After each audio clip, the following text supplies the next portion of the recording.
Hi guys, क्या हाल चाल? सब बढ़िया। तो आज की क्लास में हम लोग देखेगा यूनिट 1 फाइनेंशियल इंस्टीट्यूशन। और ध्यान रहे, आज की क्लास में हम लोग जितना भी क्वेश्चन डिस्कस करेगा वो सारा एग्जाम ओरिएंटेड क्वेश्चंस रहेगा, मतलब मोस्ट इंपॉर्टेंट क्वेश्चंस। तो यहां से एक भी क्वेश्चन स्किप नहीं करना है, सारे क्वेश्चंस को लिख लिख के प्रैक्टिस करना है और एग्जाम में किल कर देना है। और क्या नहीं करना है, सबसे पहला बात, तुमको मोटिवेशन का, मूड का वेट नहीं करना है कि जब मोटिवेशन आएगा, मूड करेगा तब पढ़ाई करेगा। नहीं, ऐसा काम बिल्कुल नहीं करना है। दूसरा बात, खुद को किसी से कंपेयर नहीं करना है, बस खुद को इंप्रूव करना है और प्रिपरेशन में लगना है। और तीसरा बात, ये नहीं सोचना है कि बहुत लेट हो गया, आज से चालू करेगा तो क्या ही हो जाएगा। नहीं, ऐसा काम बिल्कुल नहीं करना है। तुम आज से, अभी से भी चालू करता है ना, बढ़िया रिजल्ट हो सकता है। आ रहा बात समझ में? जा रहा है कुछ खोपड़ी में बात? तो चलो ठीक है, फिर अच्छा क्लास चालू करते हैं। तो सबसे पहला question, what are the objectives of establishing the Reserve Bank of India?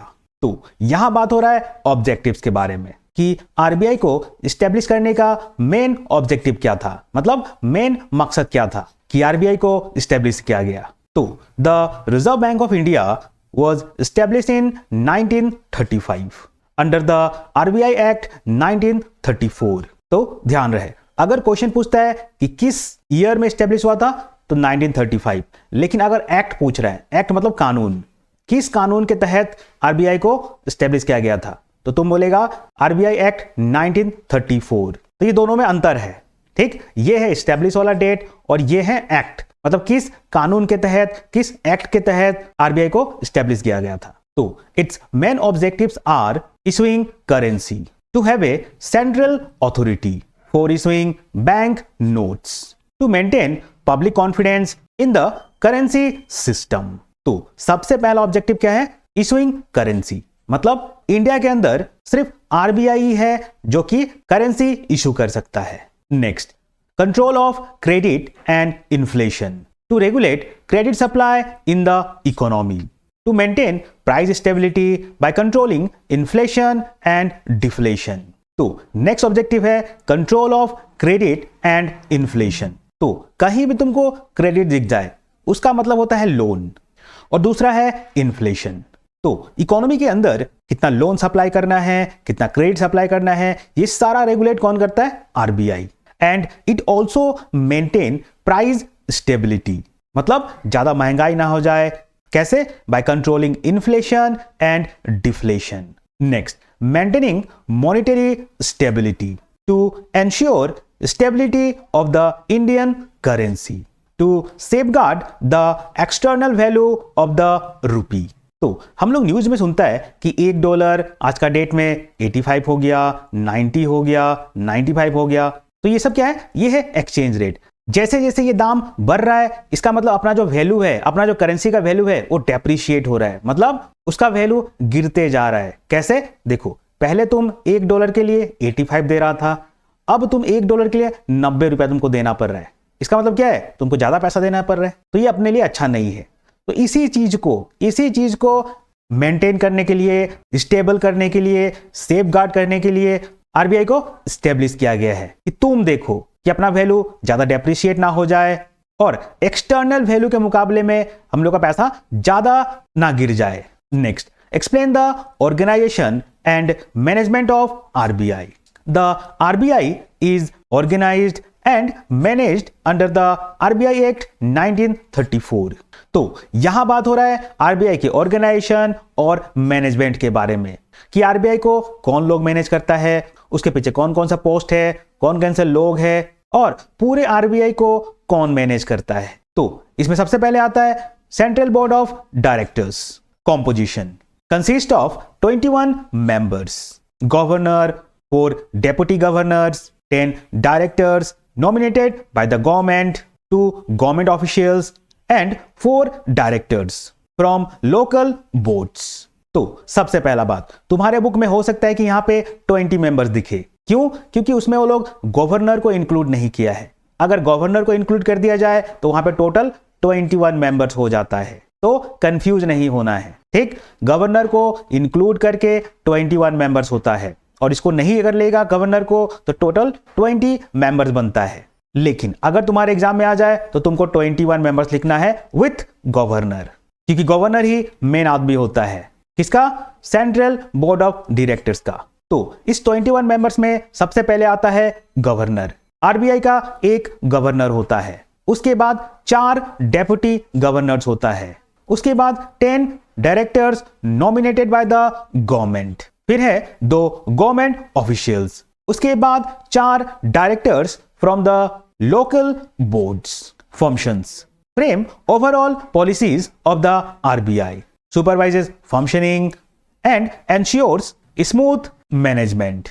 Next, governor and deputy governors. So, governor is the chief executive and spokesperson of RBI. Deputy governors assist the governor in various functions like currency management, credit control, supervision, etc. तो RBI के अंदर सबसे important आदमी होता है governor, जो कि chief executive होता है, मतलब हेड ऑफ द मैनेजमेंट, और साथ ही साथ वो स्पोक्स पर्सन ऑफ आरबीआई भी होता है, मतलब न्यूज में अगर कुछ भी आके बोलना है तो गवर्नर ही आके बोलेगा। उसके बाद होता है डेप्यूटी गवर्नर्स। ये लोग गवर्नर को असिस्ट करता है in various functions like currency management, credit control, supervision etcetera. Next, local boards located in Mumbai, Kolkata, Chennai and New Delhi. Look after local interest, represents regional issues and advise the central board. Next, administrative departments. RBI has several departments such as issue department, manages currency notes, banking department, deals with government and commercial banks, credit department, controls credit supply, foreign exchange department, manages foreign reserves and payments, research department, conducts economic studies and provides data.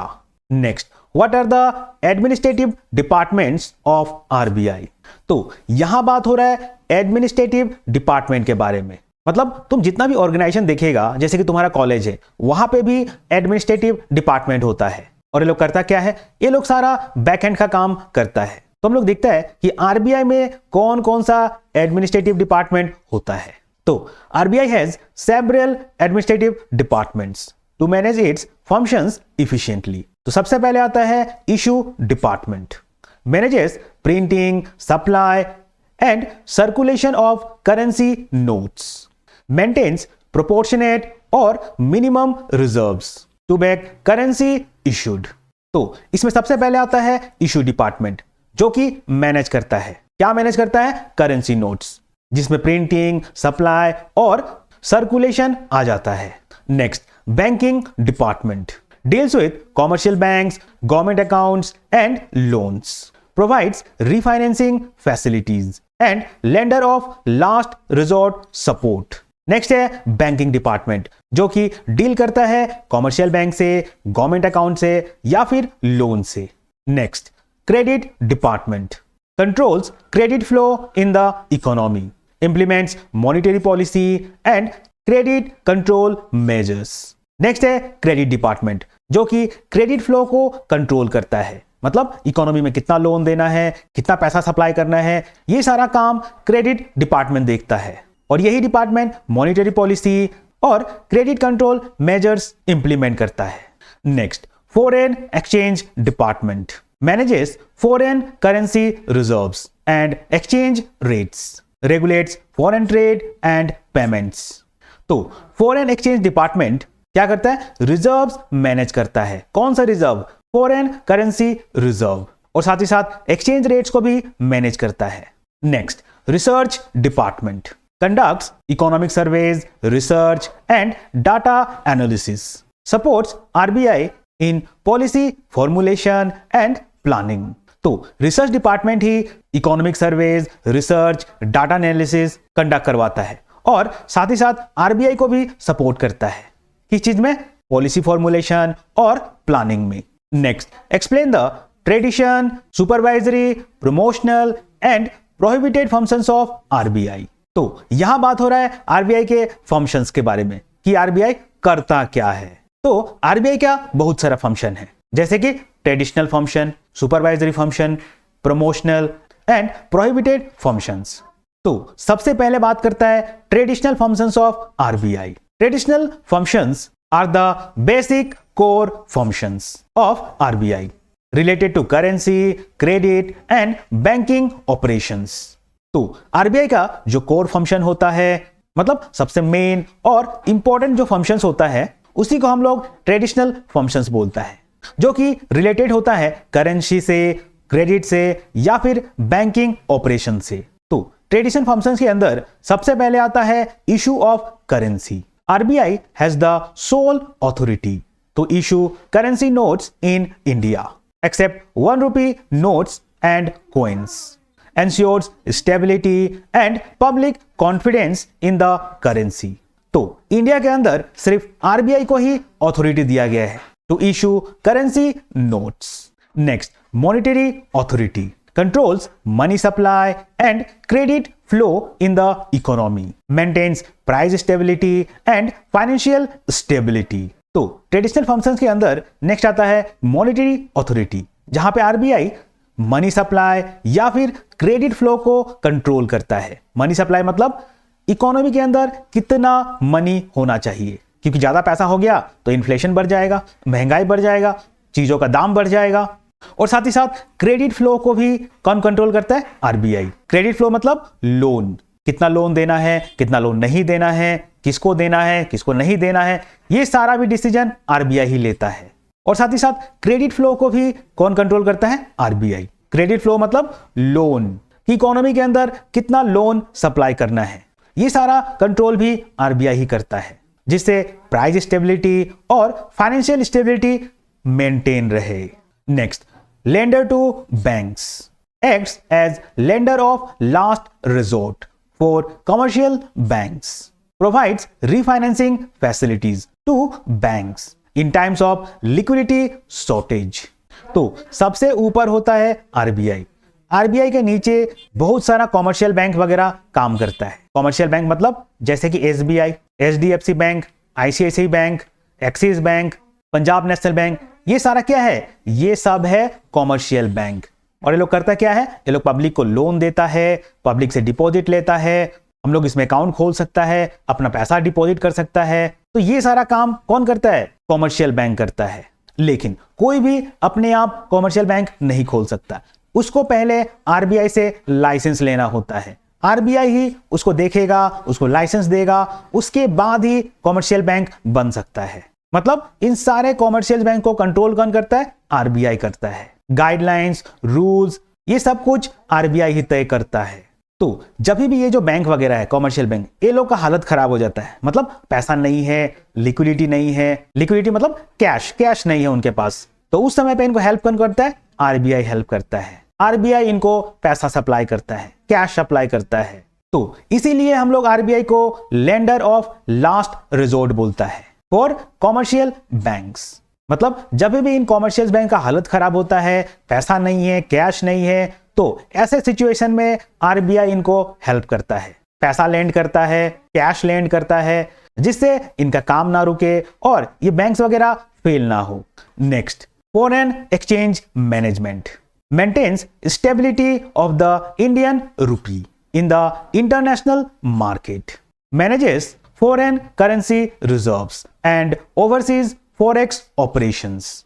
तो traditional functions के अंदर foreign exchange management भी आ जाता है, जहां पे Indian rupees को RBI stable maintain रखता है इन द इंटरनेशनल मार्केट, और साथ ही साथ रिजर्व्स भी मैनेज करता है। कौन सा reserve? Foreign currency reserves, and it also overseas forex operations. तो इंटरनेशनल मार्केट मतलब जैसे तुम देखते ही है कि $1 के हिसाब में इंडियन रुपीस कितना है? 85 हो सकता है, 90 हो सकता है, 100 हो सकता है।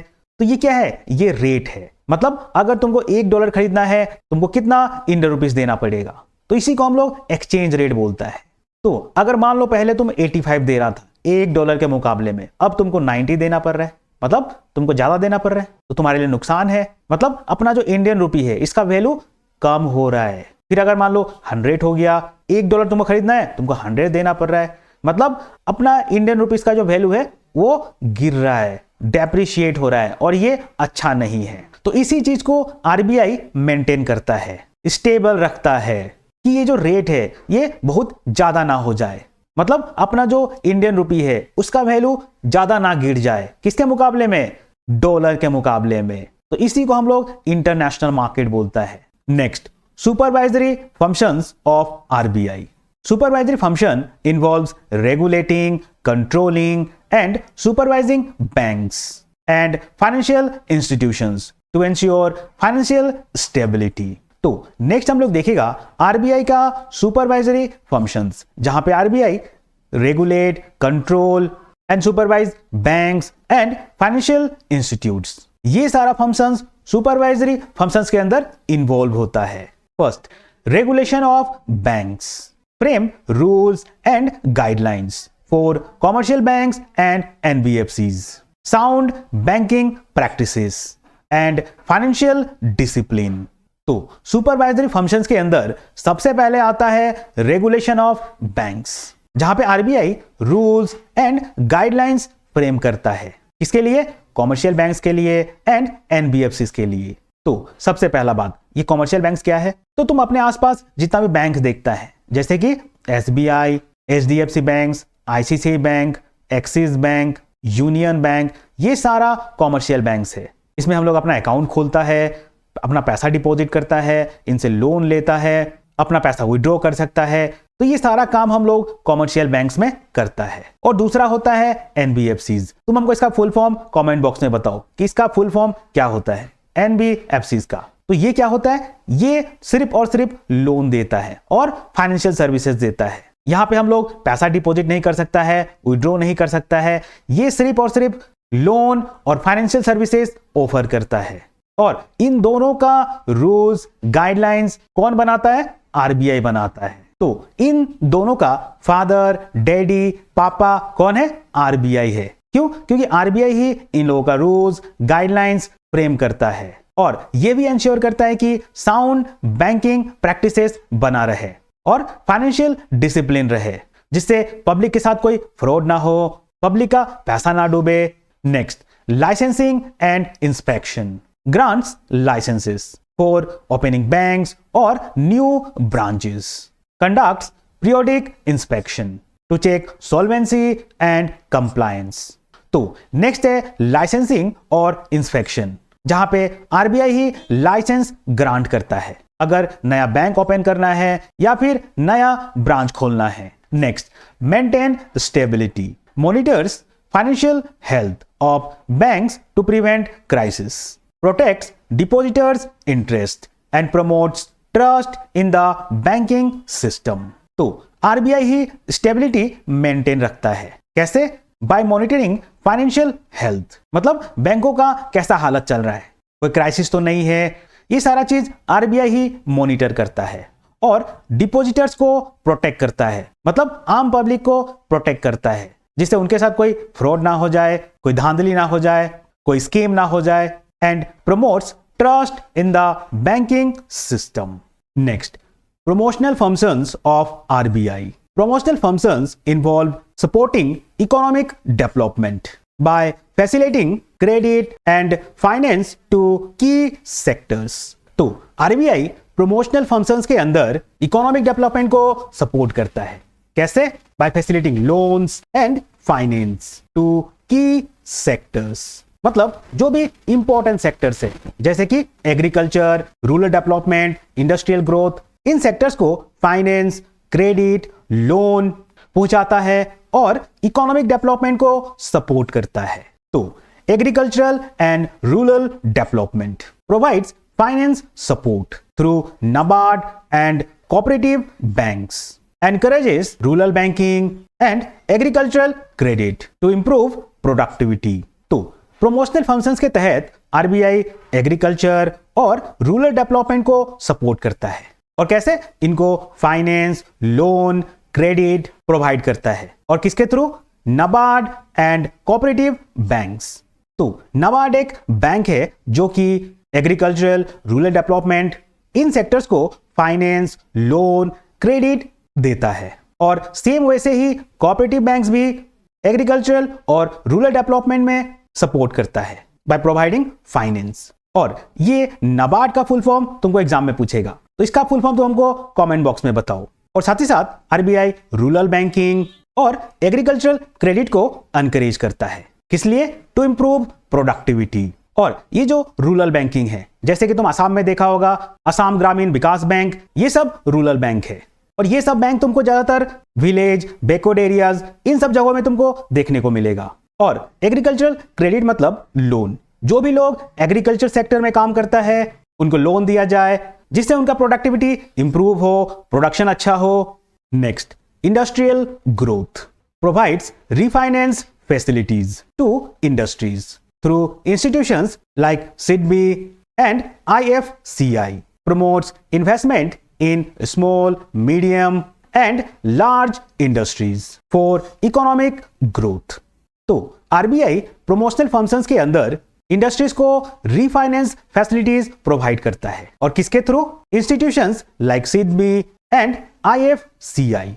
मतलब ये जो इंस्टीट्यूशंस है जैसे कि सिडबी एंड आईएफसीआई, ये इंस्टीट्यूशंस इंडस्ट्रीज को फाइनेंस, क्रेडिट, लोन प्रोवाइड करवाता है। किस लिए? For industrial growth. And it also promotes investments in small, medium and large industries for economic growth। Next, financial inclusion encourages banking in rural and remote areas, digital payments and easy access to financial services। तो RBI promotional functions के तहत rural banking और remote areas मतलब backward areas, villages, गांव, इन सब areas में financial inclusion, rural banking को एनकरेज करता है। और साथ ही साथ डिजिटल पेमेंट्स और फाइनेंशियल सर्विसेज को एक्सेस करवाता है। Next, research and training conducts economic research, surveys and data analysis, promotes training programmes for banking and financial professionals. तो आरबीआई प्रमोशनल फंक्शंस के तहत इकोनॉमिक रिसर्च, सर्वेज और डाटा एनालिसिस कंडक्ट करवाता है और साथ ही साथ ट्रेनिंग प्रोग्राम्स भी प्रोवाइड करवाता है for banking and financial professionals को। Next, prohibited functions of RBI. Prohibited functions are those activities that RBI is restricted from doing to maintain impartiality and avoid conflict of interest.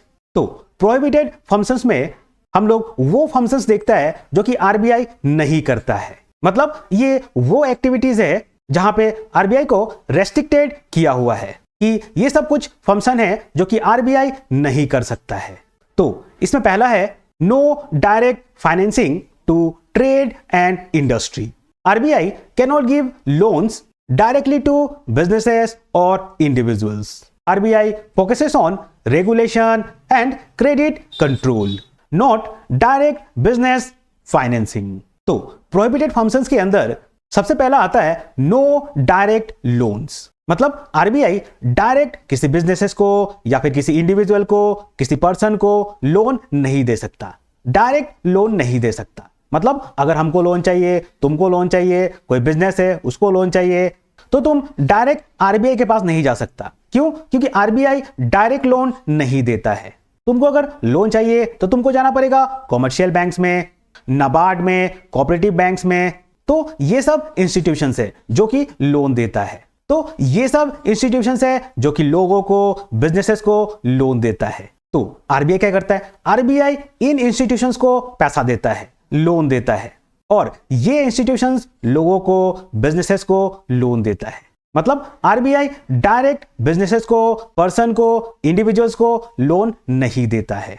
No speculative activities. RBI is prohibited from engaging in speculative trading in commodities or securities. It maintains financial stability and prevents misuse of public trust. तो RBI speculative activities नहीं कर सकता, मतलब trading नहीं कर सकता। Trading मतलब bye और सेल, किसी कमोडिटीज में, सिक्योरिटीज में, ये कोई भी ट्रेडिंग एक्टिविटीज नहीं कर सकता है। तो कमोडिटीज मतलब जैसे कि सिल्वर, गोल्ड एक्सेट्रा, ये सब क्या है? कमोडिटीज है। और सिक्योरिटीज मतलब जैसे कि बॉन्ड्स, शेयर्स, डिवेंचर्स, ये सब क्या है? ये सब सिक्योरिटीज है। तो इन सब चीजों में क्या होता है? इन सब चीजों में होता है ट्रेडिंग। जो आम लोग है, बिजनेसेस है, वो लोग क्या करता है? कम दाम में खरीदता है, कुछ प्रॉफिट लॉस में बेच देता है, तो इसको हम लोग बोलता है ट्रेडिंग। जैसे हमको लगा कि आज सिल्वर या फिर गोल्ड का दाम कमती है तो हम खरीद लेता है, थोड़ा महंगा होगा तो बेच देगा, तो इसको बोलते हैं हम लोग स्पेकुलेटिव ट्रेडिंग। तो ये सब काम बिजनेसेस, कोई इंडिविजुअल, कोई पर्सन कर सकता है, लेकिन ये सब काम आरबीआई नहीं कर सकता है। Next, explain the system of note issue by RBI, proportionate reserve system and minimum reserve system. तो यहां बात हो रहा है आरबीआई के नोट इशू सिस्टम के बारे में। मतलब आरबीआई कौन से सिस्टम से नोट इशू कर सकता है या फिर करता है। तो आरबीआई अभी तक दो तरीके का सिस्टम यूज किया है। पहला है प्रोपोर्शनेट रिजर्व सिस्टम और दूसरा है मिनिमम रिजर्व सिस्टम। तो पहले देखता है कि ये प्रोपोर्शनेट रिजर्व सिस्टम क्या है। इन this system the central bank a fixed proportion of its total note issue as backing reserves, reserves like gold or approved securities। तो सबसे पहला बात, आरबीआई को ही सेंट्रल बैंक बोला जाता है और इस सिस्टम में सेंट्रल बैंक को एक फिक्स्ड प्रोपोर्शन रिजर्व के तहत मेंटेन करना पड़ता है और वो रिजर्व क्या होगा? गोल्ड और अप्रूव्ड सिक्योरिटीज हो सकता है। Reserve link to note issue. The reserve increase or decrease automatically with the volume of currency issued, ensures currency is fully backed by assets in proportion to notes in circulation. Strict control limits excessive currency issue beyond available reserves, helps in maintaining public confidence in the currency। तो इस system के अंदर अब मान लो 1000 रुपया total economy के अंदर as a currency issue किया हुआ है, तो इस केस में आरबीआई को क्या करना पड़ेगा? इसका एक फिक्स्ड प्रोपोर्शन, मान लो 10% या फिर 20%, तो मान लेता है 10%। 10% कितना होगा? 10% होगा 100। तो 100 का रिजर्व मेंटेन करना पड़ेगा किसको? सेंट्रल बैंक को।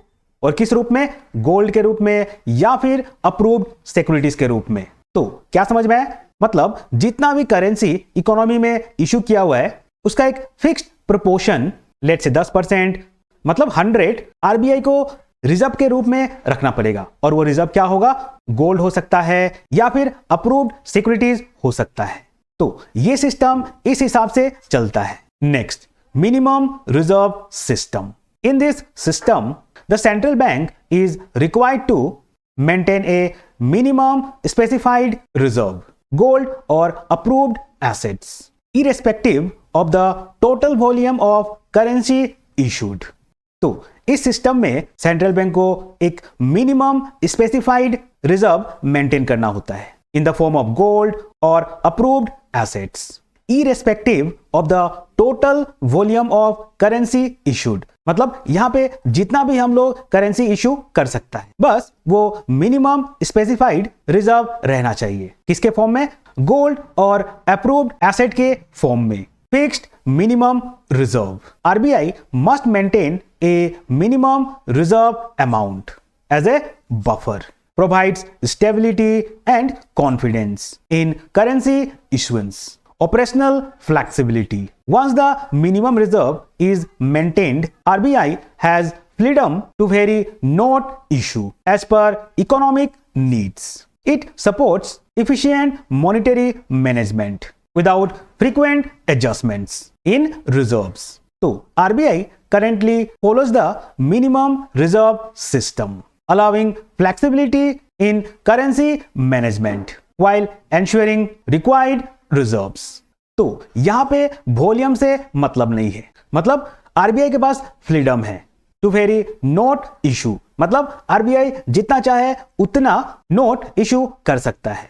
बस अगर फिक्स्ड मिनिमम रिजर्व अगर मेंटेन है तो आरबीआई जितना चाहे उतना नोट इशू कर सकता है, बस उसको मिनिमम स्पेसिफाइड रिजर्व मेंटेन रखना पड़ता है। और किसके फॉर्म में? गोल्ड और अप्रूव्ड एसेट के फॉर्म में।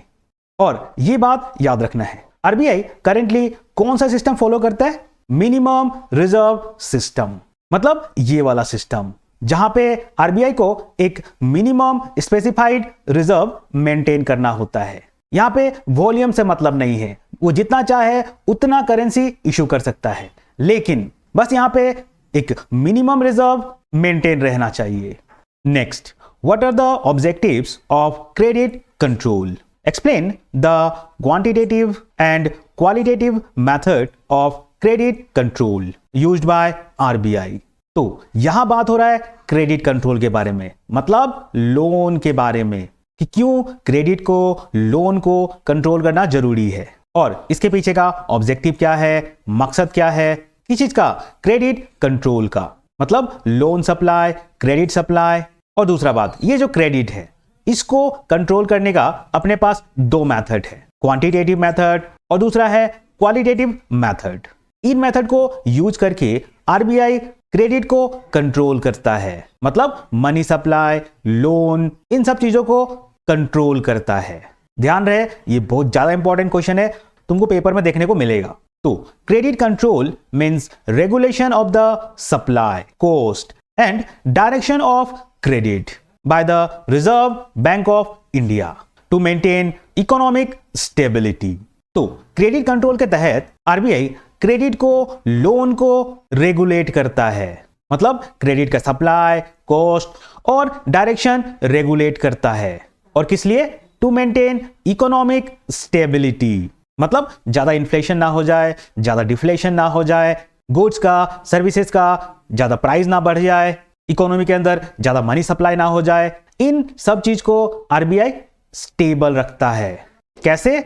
बाय क्रेडिट कंट्रोल, जहां पे आरबीआई ये रेगुलेट करता है कि क्रेडिट इकोनॉमी में कितना सप्लाई होना चाहिए, किस कॉस्ट पे होना चाहिए, किस सेक्टर में होना चाहिए। ये सारा रेगुलेशन आरबीआई करता है, जिससे इकोनॉमी में स्टेबिलिटी बना रहे, मेंटेन रहे। Objectives: price stability, prevents inflation, means too much money supply and deflation, too little money supply, ensures stable value of money. तो क्रेडिट कंट्रोल का पहला ऑब्जेक्टिव है प्राइस स्टेबिलिटी, जहां पे आरबीआई का यह मकसद होता है कि मनी का वैल्यू स्टेबल रहे। और कैसे? बाय प्रिवेंटिंग इन्फ्लेशन, मतलब ज्यादा महंगाई ना हो। और ये इन्फ्लेशन होता कैसे है? जब इकोनॉमी के अंदर बहुत ज्यादा मनी सप्लाई हो जाता है तो उससे होता क्या है, जो गुड्स है, सर्विसेज है, उनका प्राइस बढ़ते जाता है। क्यों? क्योंकि लोगों के हाथ में पैसा है, वो लोग डिमांड कर रहे हैं। मतलब जब भी इकोनॉमी में मनी सप्लाई ज्यादा हो जाता है, लोगों के हाथ में पैसा रहता है, तो लोग डिमांड करना चालू करता है। और इससे होता क्या है, चीजों का दाम बढ़ने लगता है।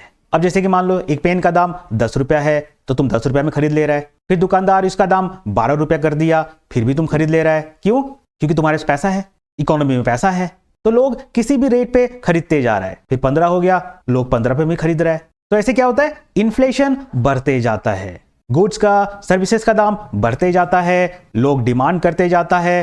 क्यों? क्योंकि इकोनॉमी के अंदर बहुत ज्यादा मनी सप्लाई हो रखा है।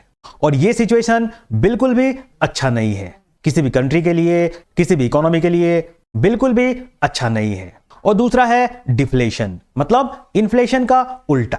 जब इकोनॉमी के अंदर बहुत कम मनी सप्लाई हो रखा है, उसको बोलता है हम लोग डिफ्लेशन, मतलब लोग यहां पे डिमांड ही नहीं कर रहा है, जिससे गुड्स, सर्विसेज, इनका प्राइस गिरते जा रहा है। क्यों? क्योंकि इकोनॉमी में पैसा ही नहीं है, लोगों के हाथ में पैसा ही नहीं है, तो लोग डिमांड भी नहीं कर रहा है। तो इससे क्या हो रहा है, प्राइसेस गिरते जा रहा है। क्यों गिरेगा? अब लेट से कोई दुकानदार है और 10 रुपए में पेन बेच रहा है, लेकिन कोई खरीद ही नहीं रहा है। फिर ये क्या किया, 9 रुपया कर दिया, फिर ये 8 रुपया कर दिया, क्योंकि लोग यहाँ पे डिमांड नहीं कर रहा है, खरीद नहीं पा रहा है। क्यों? क्योंकि इनके हाथ में पैसा नहीं है, इकोनॉमी में मनी का सप्लाई कम हो रखा है। तो इसको बोलता है हम लोग deflation. Next, economic stability maintains balance between demand and supply of money, avoids economic fluctuations. तो क्रेडिट कंट्रोल का दूसरा ऑब्जेक्टिव है इकोनॉमिक स्टेबिलिटी, जहां पे आरबीआई बैलेंस मेंटेन करता है, किस चीज में, डिमांड और सप्लाई ऑफ मनी का, टू अवॉइड इकोनॉमिक फ्लक्चुएशंस।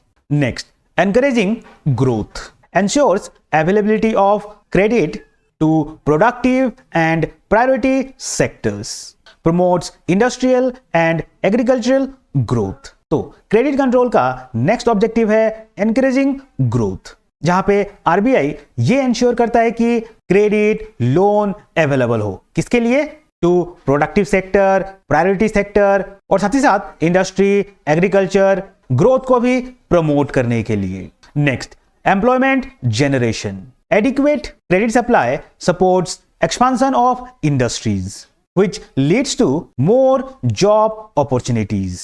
तो नेक्स्ट ऑब्जेक्टिव है एम्प्लॉयमेंट जनरेशन, जहां पे आरबीआई क्रेडिट लोन सप्लाई करके एक्सपांशन ऑफ इंडस्ट्रीज को सपोर्ट करता है, जिससे ज्यादा से ज्यादा जॉब अपॉर्चुनिटीज निकल के आता है। Next, control of speculation, restrict excessive credit to unproductive और speculative activities which prevents misuse of funds in stock market और होल्डिंग।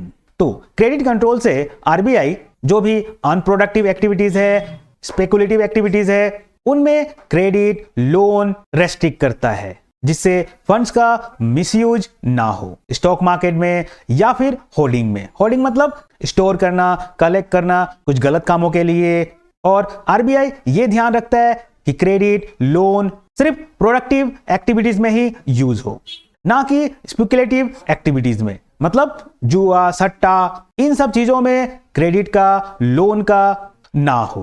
तो नेक्स्ट देखते हैं quantitative credit control technique of RBI. Quantitative method regulate the overall supply of credit in the economy through general instruments affecting all sectors. तो हम लोग देखा था कि क्रेडिट कंट्रोल क्या होता है, जहां पे आरबीआई क्रेडिट लोन को कंट्रोल करता है कि ज्यादा इन्फ्लेशन या फिर डिफ्लेशन ना हो जाए। तो अब यहां पे बात हो रहा है मेथड्स के बारे में कि कौन कौन सा मेथड्स है जिससे आरबीआई क्रेडिट को कंट्रोल कर सकता है। तो पहला मेथड है क्वांटिटेटिव मेथड, जहां पे आरबीआई कुछ इंस्ट्रूमेंट्स, टूल्स यूज करता है और ओवरऑल क्रेडिट सप्लाई को रेगुलेट करता है, जो कि पूरे सेक्टर्स को अफेक्ट करता है। तो इसमें सबसे पहले आता है बैंक रेट पॉलिसी। अब ये क्या होता है? RBI changes the bank rate, it lends to commercial banks. तो इफ द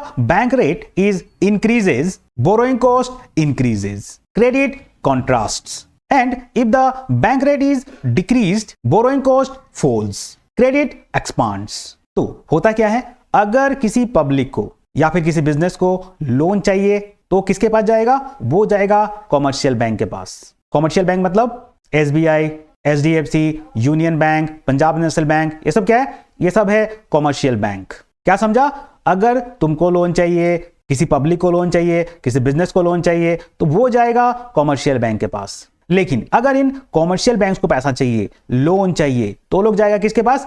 आरबीआई के पास। मतलब हम लोग पब्लिक, बिजनेस डायरेक्ट आरबीआई के पास नहीं जा सकता है लोन के लिए। हम लोग को पहले जाना पड़ेगा कॉमर्शियल बैंक में, यहां से हम लोगों को लोन मिलेगा। और ये जो बैंक वगैरह है, कॉमर्शियल बैंक वगैरह है, इनको पैसा कहां से मिलेगा? इनको लोन कहां से मिलेगा? इनको मिलेगा आरबीआई से। तो होता क्या है, हम लोग कॉमर्शियल बैंक के पास जाता है और कॉमर्शियल बैंक आरबीआई के पास जाता है लोन के लिए, क्रेडिट के लिए। और जब आरबीआई इन कॉमर्शियल बैंक्स को लोन देता है तो आरबीआई क्या करता है? इनसे इंटरेस्ट लेता है। कितना परसेंट? मान लो इनसे 5% इंटरेस्ट लिया। कितना परसेंट? 5%। कौन? आरबीआई इनको पैसा दिया कॉमर्शियल बैंक को और 5% इंटरेस्ट लिया। मतलब मान लो आरबीआई इनको कितना दिया? 100 रुपया दिया, तो 100 रुपया का 5% कितना होगा? 5 रुपया। तो ये कॉमर्शियल बैंक वगैरह कितना इंटरेस्ट दे रहा है आरबीआई को? 5%, मतलब 5 रुपया। और यही पैसा, ये जो आरबीआई से लिया है कॉमर्शियल बैंक वाला, ये पैसा ये कॉमर्शियल बैंक वाला पब्लिक को लोन पे देता है। कितना परसेंट पे? मान लो 10%, 15%। तो ये 100 रुपया अगर ये किसी पब्लिक को देगा, कितना इंटरेस्ट लेगा? 10%, मतलब 10 रुपया। तो इस सिस्टम में क्या हो रहा है? ये कॉमर्शियल बैंक वाला 5 रुपया फायदा कमा रहा है, आरबीआई को ये 5% दे रहा है इंटरेस्ट, और ये सेम पैसा ये पब्लिक को चढ़ा दे रहा है लोन पे और उससे 10% ले रहा है। तो ये कॉमर्शियल बैंक क्या करता है? इंटरेस्ट कमाता है बीच में। तो ये जो आरबीआई इसको 5% लिया, किससे? कॉमर्शियल बैंक से। इसी रेट को हम लोग बोलता है बैंक रेट। ये जस्ट एक एग्जांपल है, ये कुछ भी हो सकता है, 5, 6, 7, 8% कुछ भी हो सकता है। ये जस्ट हम लोग यहाँ पे एक एग्जांपल लिया है कि 5%। तो ये जो रेट होता है, जिस रेट पे आरबीआई इन कॉमर्शियल बैंक्स को लोन देता है, उसी को हम लोग बोलता है बैंक रेट। तो ये सिस्टम समझ में आ गया कि किस हिसाब से काम होता है। तो अब बात करते हैं कि ये क्रेडिट कंट्रोल कैसे होगा। तो जैसे कि हमें 5% था, आरबीआई इनसे 5% ले रहा था, तो अब आरबीआई देख रहा है कि इन्फ्लेशन बढ़ गया है, मतलब इकोनॉमी में पैसा बढ़ गया है, लोन कम देना है, तो आरबीआई क्या करेगा, इस 5% को ये डायरेक्ट 8% कर देगा। समझ रहे हैं? मतलब अब बैंक को ये 8% इंटरेस्ट लेगा। तो अगर ये आरबीआई बढ़ा दिया रेट, तो ये कॉमर्शियल बैंक वाला ही बढ़ा देगा। अब ये पब्लिक से लोग डायरेक्ट 10 के जगह 15% लेगा, तो पब्लिक क्या करेगा, पब्लिक कम लोन लेगा। क्यों? क्योंकि पहले सस्ता मिल रहा था लोन, अब महंगा हो गया। पहले 10% इंटरेस्ट देना पड़ता था, अब 15% देना पड़ रहा है, तो खर्चा तो बढ़ गया ना पब्लिक का। तो पब्लिक क्या करेगा, कम लोन लेगा। तो जब पब्लिक कम लोन लेगा तो इकोनॉमी के अंदर मनी सप्लाई कम होगा, डिमांड कम होगा, तो इन्फ्लेशन भी कम होगा। तो इस हिसाब से ये बैंक रेट काम करता है, और इस पॉलिसी को आरबीआई क्या करता है, यूज करता है क्रेडिट को कंट्रोल करने के लिए। आया बात समझ में? जा रहा है कुछ खोपड़ी में बात। और इसी का उल्टा, अगर इकोनॉमी में पैसा कम हो गया है तो आरबीआई क्या करेगा, इस 5% को और कम कर देगा, 3% कर देगा। तो अब बैंक वाले को 3% में मिल रहा है लोन, तो ये बैंक वाला क्या करेगा, ये भी पब्लिक से कम लेगा, 10% से इसको 7-8% कर देगा। तो पब्लिक को और सस्ता लोन मिलेगा तो ज्यादा लोन लेगा, ज्यादा लोन लेगा तो इकोनॉमी में ज्यादा पैसा आएगा, डिमांड ज्यादा होगा। आया बात समझ में? तो इस हिसाब से चीजें काम करता है। कहां पे? इस बैंक रेट पॉलिसी के अंदर। Next, case reserve ratio, CRR. Banks must keep a fixed percent of deposit as cash with RBI. CRR increases, less fund available with banks. Credit reduces. CRR decreases, more funds with bank. Credit increases. तो अब ये CRR क्या है, case reserve ratio. तो जैसे मेरा bank account है SBI में, हम SBI में क्या किया, अपना 1000 रुपया जमा कर दिया अपना बैंक अकाउंट में। तो अब ये बैंक क्या करेगा, मेरा इस 1000 को ये किसी और को लोन पे दे देगा। लेकिन यहां पे आरबीआई एक रूल बना रखा है, ये पूरा 1000 रुपया लोन पे नहीं देना है किसी को, इसमें से कुछ एक पैसा इसको आरबीआई के पास डिपॉजिट करना पड़ता है, मतलब आरबीआई के पास रखना पड़ता है। तो लेट से इस 1000 में से एसबीआई क्या किया, 100 रुपया आरबीआई के पास रख दिया, तो कितना बचा, 100 रुपया माइनस करो तो 900 बचा। तो ये बैंक वाला क्या करेगा, 900 लोन पे चढ़ा देगा। समझ रहा है? जैसे कि हम यहाँ पे 1000 रुपया जमा किया था अपना बैंक अकाउंट में, तो ये बैंक वाला क्या करेगा, इसमें से कुछ एक पैसा आरबीआई के पास जमा कर देगा और बाकी का पैसा लोन पे चढ़ा देगा। लेकिन इससे अब क्रेडिट कंट्रोल कैसे होगा, आरबीआई कैसे क्रेडिट को कंट्रोल करेगा? तो आरबीआई क्या करेगा, तो आरबीआई पहले कितना रख रहा था अपने पास, 100 रुपया, तो आरबीआई क्या करेगा, इसको बढ़ा देगा, 100 के जगह में 300 रुपया कर देगा कि तुमको 300 रुपया आरबीआई के पास रखना है, और बचा कितना इसके पास, 700। अब ये 700 ही लोन पे चढ़ा सकता है। तो इससे क्या हुआ, जो लोन देने का अमाउंट है बैंक के पास वो कम हो गया, बैंक के पास कम पैसा बचा, तो इससे क्या होगा, कम लोन जाएगा, कम क्रेडिट जाएगा। और सेम इसका उल्टा, अगर इकोनॉमी में डिफ्लेशन हुआ है, डिमांड नहीं है, तो आरबीआई क्या करेगा, 100 था ना, इसको और कम कर देगा, 50 कर देगा। तो अब बैंक के पास कितना बच जाएगा, 950 बच जाएगा, मतलब ज्यादा पैसा बच गया इनको लोन पे चढ़ाने के लिए। तो इससे क्या होगा, इकोनॉमी में ज्यादा क्रेडिट जाएगा, ज्यादा पैसा जाएगा, ज्यादा लोन जाएगा। तो इसी को बोलता है हम लोग case reserve ratio. Next, statutory liquidity ratio, मतलब SLR. Banks are required to maintain a percentage of deposits in approved securities like government bonds. So if SLR increases, reduces lending capacity, and if SLR decreases, increases lending capacity. तो अब ये SLR क्या है और कैसे इससे credit control होगा?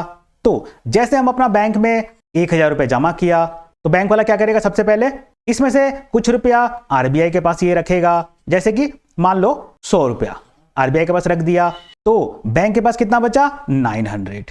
इसके बाद आरबीआई बोलता है कि इसमें से भी तुमको कुछ पैसा अपने पास अलग से रखना पड़ेगा, पैसा में रखो या फिर सिक्योरिटीज में रखो, मतलब गवर्नमेंट बॉन्ड्स में रखो। तो लेट से 50 रुपया और ये रख लिया अपने पास, तो कितना बचा, 850। अब ये 850 ही लोन पे चढ़ा सकता है। तो ये SLR क्या है, ये जो अपने पास डिपॉजिट रखा है बैंक वाला, इसी डिपॉजिट को हम लोग SLR बोलता है। बैंक इसको कैश के फॉर्म में या फिर अप्रूव्ड सिक्योरिटीज के फॉर्म में रख सकता है, और अब जो पैसा बचा ये फिर लोन पे चढ़ा सकता है। अब इससे क्रेडिट कंट्रोल कैसे होगा? तो अगर इकोनॉमी में इन्फ्लेशन है, आरबीआई चाहता है कि कम पैसा जाए इकोनॉमी के अंदर पब्लिक के हाथ में, तो आरबीआई क्या करेगा? इसको 50 से 100 कर देगा या फिर 150 कर देगा। तो अगर रेट से 100 कर दिया तो बैंक के पास कितना बचा? 800। अब ये 800 ही लोन पे चढ़ा सकता है, तो कम पैसा बचा ना। अब तो इकोनॉमी में कम पैसा जाएगा, कम लोन जाएगा, इससे डिमांड कम होगा और फिर इन्फ्लेशन भी कंट्रोल होगा। और सेम इसका उल्टा, अगर डिफ्लेशन है, डिमांड नहीं है, तो आरबीआई क्या करेगा? 50 था, इसको 25 कर देगा। तो अब यहां पे इसके हाथ में 875 बचेगा, मतलब ज्यादा पैसा आ गया, तो इकोनॉमी में ज्यादा पैसा जाएगा, लोगों के हाथ में ज्यादा पैसा जाएगा, डिमांड बढ़ेगा और डिफ्लेशन कंट्रोल होगा। नेक्स्ट, ओपन मार्केट ऑपरेशंस, मतलब OMO. RBI buys or sell government securities in the open market. Selling securities absorbs liquidity. Credit contrast. Buying securities injects liquidity. Credit expands. तो अब ये ओपन मार्केट ऑपरेशन क्या है, जिसको हम लोग ओएमओ भी बोलता है। तो यहां पे आरबीआई गवर्नमेंट सिक्योरिटीज को ओपन मार्केट में बाय या फिर सेल करता है। और ये गवर्नमेंट सिक्योरिटीज क्या है? गवर्नमेंट सिक्योरिटीज मतलब समझ लो कोई कॉन्ट्रैक्ट है, गवर्नमेंट बोलता है कि इस सिक्योरिटी को खरीदो, मान लो 1000 रुपया में खरीदो, इसका दाम कितना है? 1000 रुपया। तो लेट से हम 1000 रुपया दिया और ये सिक्योरिटी खरीद लिया, तो मेरा क्या फायदा है? तो आरबीआई बोलता है कि इस पे तुमको 10% इंटरेस्ट मिलेगा, हर साल 10% इंटरेस्ट तुमको इस सिक्योरिटीज के ऊपर मिलेगा, इसीलिए हम खरीदा है क्योंकि हमको इंटरेस्ट मिलेगा। तो आरबीआई देखता है कि इकोनॉमी में इन्फ्लेशन हो गया है, मतलब महंगाई बढ़ गया है, लिक्विडिटी मनी सप्लाई बढ़ गया इकोनॉमी में, लोगों के हाथ में पैसा आ गया है, तो आरबीआई क्या करता है? ये सिक्योरिटी को बेचता है और लिक्विडिटी कैश अपने पास टान लेता है। तो इससे क्या होगा? लोगों के हाथ में कम पैसा बचेगा, लोग कम खर्च करेगा, डिमांड कम होगा, फिर इससे इन्फ्लेशन कंट्रोल होगा।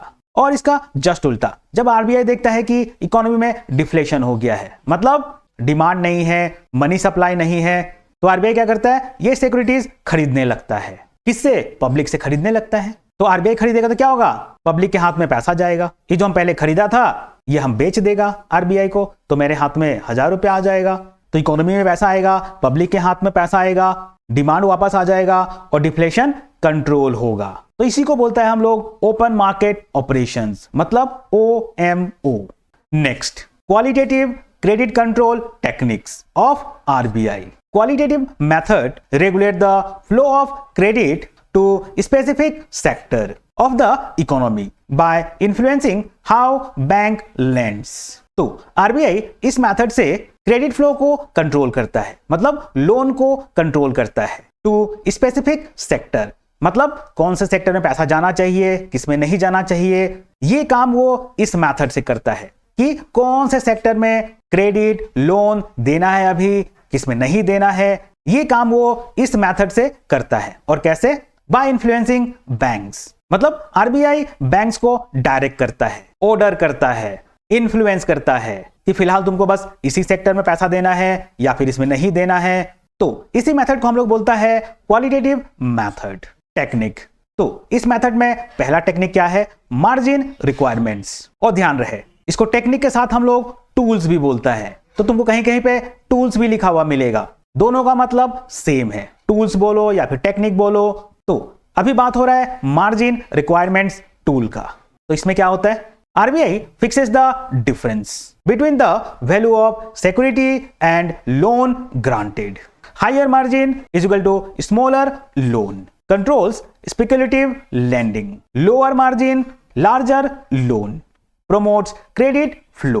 तो जब भी पब्लिक या फिर कोई बिजनेस लोन लेने जाता है बैंक से, तो बैंक वाला सिक्योरिटी मांगता है, मतलब लोन के बदले तुम क्या सिक्योरिटी में रखेगा बैंक के पास। तो अगर इकोनॉमी में इन्फ्लेशन ज्यादा है, डिमांड ज्यादा है, आरबीआई को क्रेडिट कंट्रोल करना है, मतलब इन्फ्लेशन हो रखा है, डिमांड ज्यादा है, तो आरबीआई क्या करेगा? इस मार्जिन को बढ़ा देगा, मतलब सिक्योरिटी ज्यादा मांगेगा और लोन कम देगा। तो इससे क्या होगा? इकोनॉमी में कम पैसा जाएगा, कम लोन जाएगा, लोगों के हाथ में कम पैसा आएगा, तो डिमांड कम होगा, डिमांड कम होगा तो इन्फ्लेशन कंट्रोल होगा। और सेम इसका उल्टा, आरबीआई देख रहा है कि इकोनॉमी में डिफ्लेशन हो गया है, डिमांड नहीं है, मनी सप्लाई कम हो गया है तो आरबीआई क्या करेगा, मार्जिन को कम कर देगा और लोन ज्यादा देगा। इससे क्या होगा, लोगों के हाथ में ज्यादा पैसा आएगा, इकोनॉमी में क्रेडिट आएगा, उससे डिमांड होगा और उससे डिफ्लेशन कंट्रोल होगा। Next, credit rationing. RBI sets A maximum limit on loans for certain sectors, helps in restricting credit to less productive or speculative activities।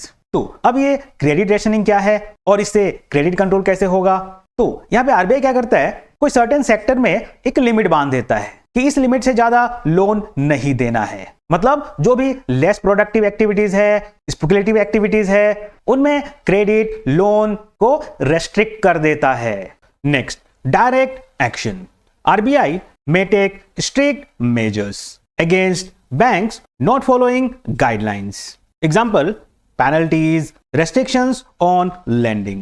तो डायरेक्ट एक्शन के अंदर आरबीआई गाइडलाइंस, रूल्स बैंकों को follow करने के लिए बोलता है कि कौन से सेक्टर में लोन देना है, किस में नहीं देना है, और अगर बैंक्स गाइडलाइंस फॉलो नहीं करता है तो उनके खिलाफ स्ट्रिक्ट मेजर लिया जाता है, जैसे कि पेनल्टीज हो गया, रेस्ट्रिक्शंस हो गया लेंडिंग के ऊपर। Next, consumer credit regulation. RBI regulates terms of consumer loans, down payments, instalments, prevents unnecessary demand and inflationary pressure. तो आरबीआई जो कंज्यूमर लोन्स होता है उसको भी रेगुलेट करता है, जैसे कि डाउन पेमेंट क्या होना चाहिए, इंस्टॉलमेंट कैसा होना चाहिए, और अननेसेसरी डिमांड और इन्फ्लेशनरी प्रेशर को प्रिवेंट करता है। Next, moral suasion. RBI persuades bank through advice, request और meetings, encourages bank to follow credit policy in the national interest. तो आरबीआई बैंकों से परसुएड्स करता है थ्रू एडवाइस, रिक्वेस्ट और मीटिंग्स, और बैंकों को एनकरेज करता है कि वो लोग क्रेडिट पॉलिसी को फॉलो करें। Selective credit control. RBI restricts lending for certain commodities like sugar, food grains, prevents hoarding and speculative activities. Next, discuss the industrial finance role of RBI in the economic development of India.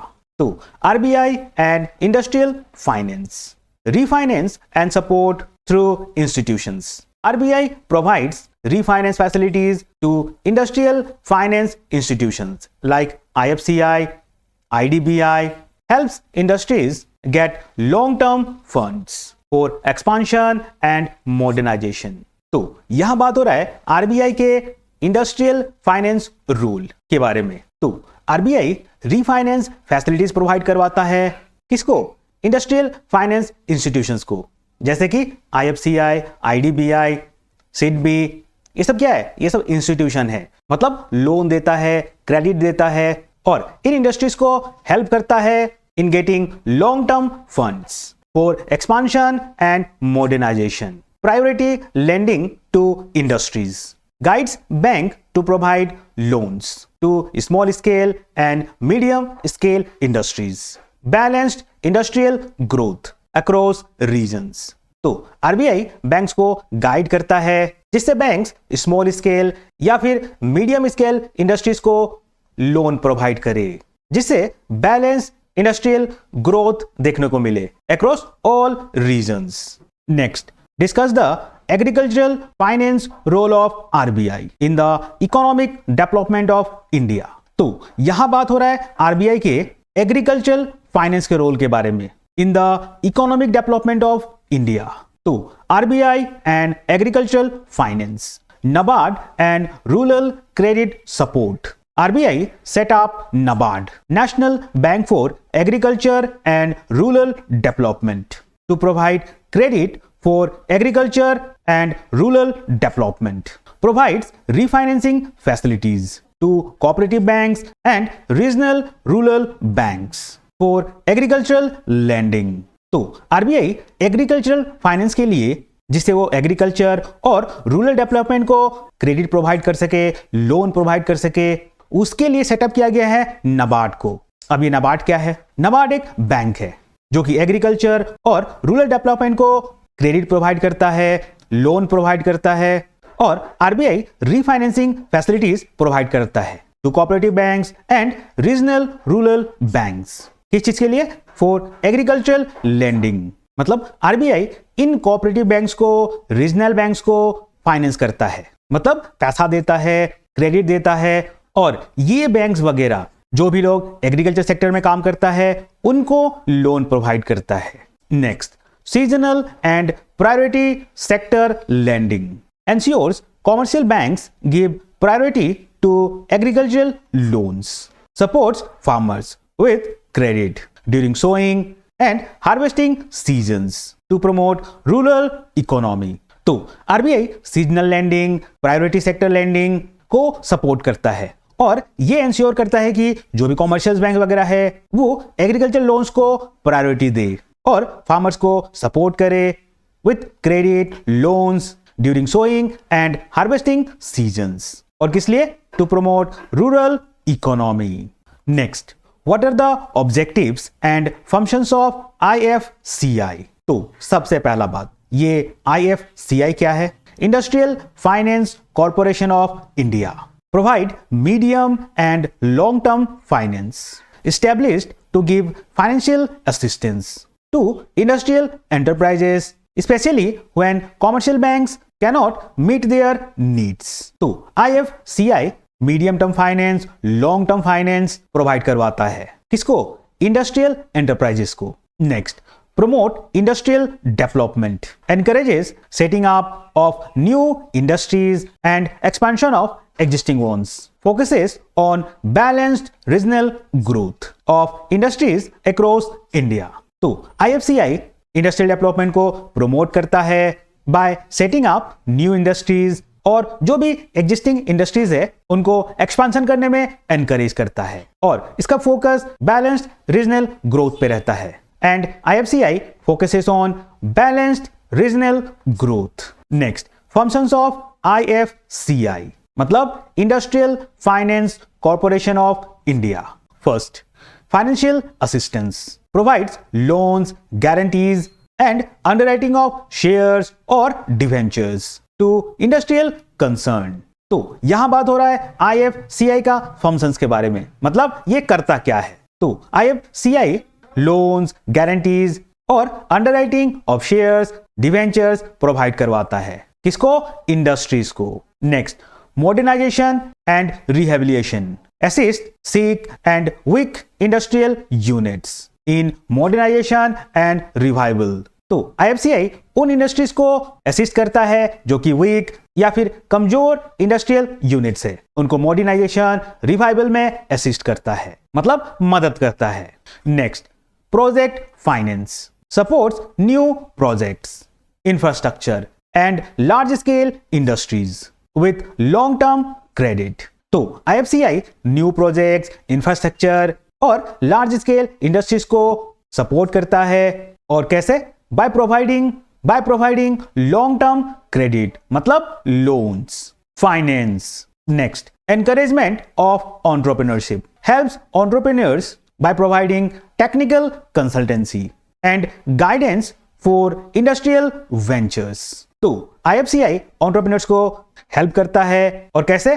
by providing technical consultancy और साथ ही साथ industrial ventures में भी guide करता है। Next, what are the objectives and functions of state financial corporations मतलब SFCs, objectives of state financial corporations. To promote small and medium enterprises, provide financial support to small and medium scale industries which often cannot get loans from commercial banks. तो state financial corporations small scale industries और medium scale industries को support करता है। कैसे? by providing finance, credit.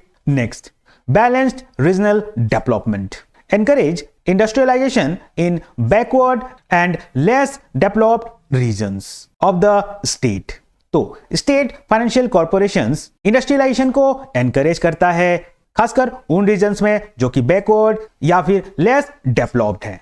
Next, functions of state finance corporations, financial assistance provide loans, guarantees, and advances to small and medium industries within the state.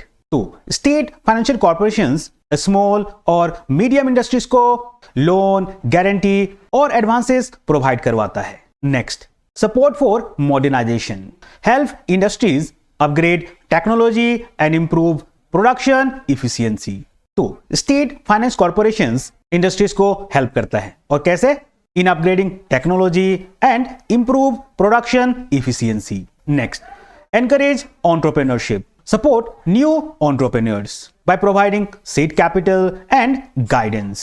और SFC नए entrepreneurs को support करता है. कैसे? By providing seed capital and guidance. Next, promote employment. By financing small and medium enterprises, they generate employment opportunities at the local and regional level. Next, what are the objectives and functions of State Industrial Development Corporations, SIDCs? Objectives: promote large and medium enterprises, encourage industrial development by setting up and financing large and medium scale industries in the state. तो State Industrial Development Corporation large industries को, medium industries को development में encourage करता है. और कैसे? by setting up and financing. Next, balanced regional growth. Establish industries in backward areas to remove regional disparities. Next, functions of state industrial development corporations. Financial assistance, provide loans, equity participation and guarantees to industrial projects. तो SIDCs industrial projects को loan, equity participation और guarantees provide करवाता है. Next, industrial promotion. Identify viable projects and promote them by preparing feasibility studies and project reports. Next, infrastructure development. Develop industrial estates, parks, zones with necessary facilities like powers, roads and water. Next, joint ventures. Collaborate with private entrepreneurs and other institutions to set up industries. Next, support to entrepreneurs. Guide new entrepreneurs with consultancy, training, and support services. Next, write the objectives and functions of NABARD. Objectives of NABARD: National Bank for Agriculture and Rural Development. Agricultural development. Provide financial support for agriculture and allied activities like dairy, poultry and fisheries. तो NABARD agriculture को support करता है. कैसे? By providing finance, credit, loans और साथ ही साथ allied activities को भी प्रमोट करता है, एनकरेज करता है, फाइनेंस करता है like dairy, poultry, fisheries. Next, rural development. Promote rural infrastructure, small scale industries, handicrafts and village industries. Next, functions of NABARD. Refinance facility. Provide refinance to commercial banks, cooperative banks, RRBs for agricultural and rural lending. तो NABARD agriculture और rural landing को promote करता है, encourage करता है. कैसे? by providing refinance to commercial banks, cooperative banks and RRBs. मतलब ये जो इंस्टीट्यूशन है NABARD, ये क्या करता है? ये इन कॉमर्शियल बैंक्स को, कोऑपरेटिव्स को और RRBs को फाइनेंस करता है. उसके बाद ये बैंक वगैरह जो भी लोग एग्रीकल्चर फील्ड में है, सेक्टर में है, उनको फाइनेंस करता है, लोन देता है, क्रेडिट प्रोवाइड करता है. Next, credit planning.